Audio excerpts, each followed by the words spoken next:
Entonces, la primera parte son las briófitas, el mundo de los musgos. Ustedes van a encontrar siempre dos palabras. Una es briófita y el otro es briófito. Ambas son correctas. Briófita se refiere a esta palabra en latín, que es el nombre técnico del grupo de los musgos, mientras que briófito es ya una palabra un poco más técnica para no usar musgos per se. ¿Por qué se da esto? Las briófitas, escrito así en latín, terminado en A, se refiere realmente a tres grupos que están cercanamente emparentados entre sí, que los vamos a estar viendo ahorita, mientras que briófito se refiere solamente a los musgos. Entonces, ambas palabras son correctas, solo hay que saber la diferencia entre que la que está escrita en latín realmente se refiere a tres grupos de organismos cercanamente emparentados. Bueno, en este caso, generalidades del grupo, creo que todos han visto algún musgo en su vida, pero el diccionario de Lawrence de principios biológicos del 2003 en español define a briófita como al filum del reino vegetal que comprende musgos, hepáticas y antocerofitos o antoceros. Estos son los tres grupos a los que se refieren. Todos estos organismos son plantas pequeñas no vasculares. Esto es lo más importante. Todos los tres grupos tienen en común que no tienen haces vasculares verdaderos como el resto de las plantas. Eso quiere decir que cuando las plantas hacen fotosíntesis y generan sus azúcares y sus compuestos, estos no van a ser llevados a través de haces vasculares, que son análogos a las venas y a las arterias en humanos, por ejemplo, sino estos se mueven alrededor por capilaridad. Entonces, realmente no necesitan haces vasculares, todos hemos visto los musguitos, ¿verdad? Son relativamente pequeños y el agua se mueve a través de ellos junto con estos compuestos que son resultado de la fotosíntesis. Actualmente se tiene un estimado de unas 25,000 especies alrededor del mundo y se cree que son los parientes más cercanos al resto de plantas terrestres, incluyendo los helechos y sus relativos.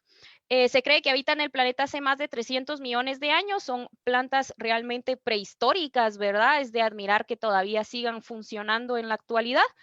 Y este grupo ha sido un poco estudiado, sobre todo en los trópicos. Realmente el único libro en el que nos podemos basar para estudiar musgos, y si a alguien le interesa, con mucho gusto se lo puedo hacer llegar a su persona, es el manual de Granstein, Salazar, Allen y Churchill del 2002. Son unos alemanes que vinieron a trabajar briófitas aquí a los trópicos y pues hicieron una clave que realmente es la Biblia de los musgos y es la única a la que tenemos acceso. Y bueno, para Guatemala se aceptan en la actualidad un promedio de 519 especies entre los tres grupos y cabe resaltar que es uno de los taxones menos estudiados, no solo en Guatemala, sino en la región. Esto es porque son bastante complicados de trabajar. Ahorita les voy a enseñar un poquito más de eso.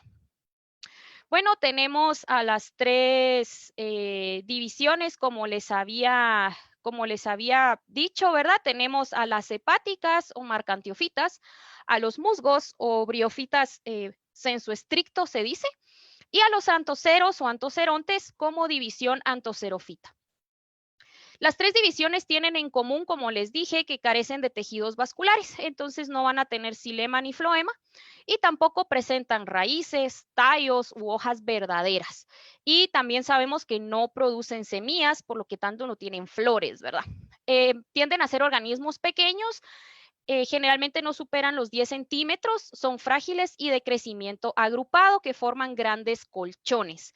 Hay una excepción para lo de los 10 centímetros, hay un grupo hermoso que se llama politricales, que este grupo realmente llegan a medir entre 30 y 40 centímetros. Igual el grupo de los Sphagnum, que es el musgo de turba, llegan a ser realmente grandes, pero en su mayoría el resto de organismos son relativamente pequeños.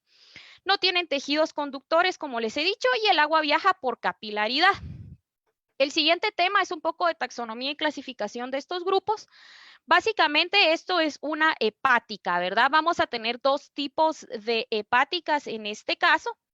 Vamos a tener unas que son bastante igualitas a los musgos y vamos a tener unas que son taloides, se les dice, que parecen listones. Estas son todas las características que deberíamos de ver para evaluar unas hepáticas. y tanto de hojitas como taloides. Aquí podemos ver una foto de mi autoría en donde estaba tratando de clasificar esta pequeña hepática con un estereoscopio. Esto tiene un aumento de 40 por. Estamos diciendo que sí son bastante chiquititas. Aquí tenemos dos ejemplos de las hepáticas. Tenemos a un Bryopteris sp. Como podemos ver, se parece bastante a este esquemita en donde vamos a tener estas hojas debajo que se llaman anfigastros y vamos a tener dos filas siempre paralelas entre ellas que son las hojas en sí. ¿Por qué esto es importante? Porque este tamañito y los anfigastros les ayudan a guardar la humedad. En el caso de la imagen de la derecha tenemos una marcantia, estoy segura que la han visto en más de alguna ocasión, es algo súper extraordinario verlas. A esto se refiere cuando es taloide, que parecen como listones, ¿verdad? El siguiente grupo son los musguitos. Las características son un poco más obvias, estoy segura que todos han visto o al menos un musguito en su vida. Y lo importante de los musgos es que van a tener dos partes. Vamos a tener un gametofito, que son las hermosas hojitas que solemos ver todo el tiempo, y un esporofito, que es un tipo de cápsula, que es donde se producen las esporitas y que son liberadas más adelante. Entonces, para reconocer los musgos no es tan complicado como tratar de reconocer realmente a una hepática. Es un poco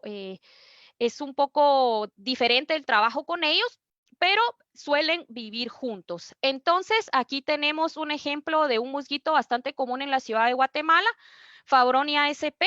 Esta lámina la hice para una investigación de la universidad y, por ejemplo, esto está a 20 por. Es un musguito bastante pequeñito, pero si hacemos los montajes en un microscopio, podemos ver que las hojitas aparentemente son bastante complicadas, ¿verdad? O sea, tienen indumento, tienen una como venita central, podemos ver los detalles de las células.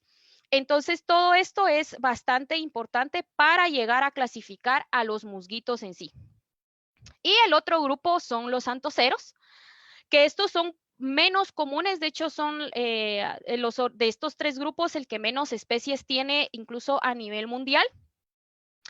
Y bueno, los antoceros son especiales, son si lo quieren ver, como una fusión entre los dos grupos anteriores.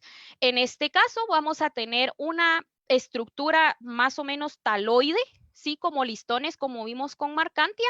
Sin embargo, estos cuernitos, que de hecho la palabra antocero significa cuernito, son realmente los esporofitos. Entonces, esta es la estructura que todo el tiempo produce esporas. Entonces, estos son más difíciles de ver en sí en campo, sin embargo, son bastante comunes en la ciudad de Guatemala. Entonces, la próxima vez cuando empiecen las lluvias, tal vez les ponen un poquito más de atención, suelen crecer en pasarelas, a las orillas de las carreteras, suelen crecer incluso por ejemplo, en las banquetas también es bastante común, en las macetas también es bastante común. Entonces, este grupo es bastante diferente, sin embargo, es muy sencillo de trabajar. Hay actualmente más o menos unas 75 especies, si no estoy mal, y es el grupo más pequeño de estos tres. Por ahí vi que levantaron la mano. Al final vamos a tener un espacio para preguntas. Entonces, si no, pueden dejarme las preguntitas por ahí por el chat y las voy a estar respondiendo en la brevedad posible. La siguiente parte era ecología, ¿verdad? Bueno, ¿por qué son importantes estos tres grupitos? Están presentes en la mayor parte de los ecosistemas terrestres y de agua dulce. Sin embargo, no hay ningún reporte en ámbitos marinos. En ámbitos marinos me refiero como a la orilla del mar o en las piedras que están en los acantilados o en los rompeolas, por ejemplo. Sin embargo, sí hay reportes en ambientes más de esteros. En el ámbito de los manglares, de hecho, sí hay especies reportadas, pero recordemos que los manglares, como los de Livingston, vamos a tener una mezcla de agua dulce y agua salada. Entonces, también los manglares, la planta de manglar, lo que hace es desalinificar el agua. Entonces, gracias a eso, estas especies pueden sobrevivir en estos ámbitos más como de esteros y no en sí en el mar completamente salado como lo conocemos. Están en todos los hábitats, con excepción en regiones marino-costeras, ¿verdad? Como les mencioné, hay un par de excepciones. Y bueno, las briofitas, el grupo, sí, que engloba estas tres divisiones, son parte importante de las primeras etapas sucesionales de la sucesión vegetal, ya que muchos son exclusivos de sitios abiertos, soleados, a veces hay algunos que son intolerantes incluso a la sombra. Nosotros tenemos la idea de que los musgos necesitan mucha humedad y sombra, pero realmente ya cuando los estudiamos nos damos cuenta que hay algunos que de hecho necesitan sol directo para poder existir, algo que la mayoría de gente desconoce. Esto les permite establecerse en ambientes expuestos y perturbados. También pueden sobrevivir años en estado de latencia antes de, por ejemplo, entran en desecación y al volverse a humedecer, reviven. Esto es bastante importante porque en la sucesión vegetal, por ejemplo, vamos a hablar ahorita del caso del volcán Pacaya.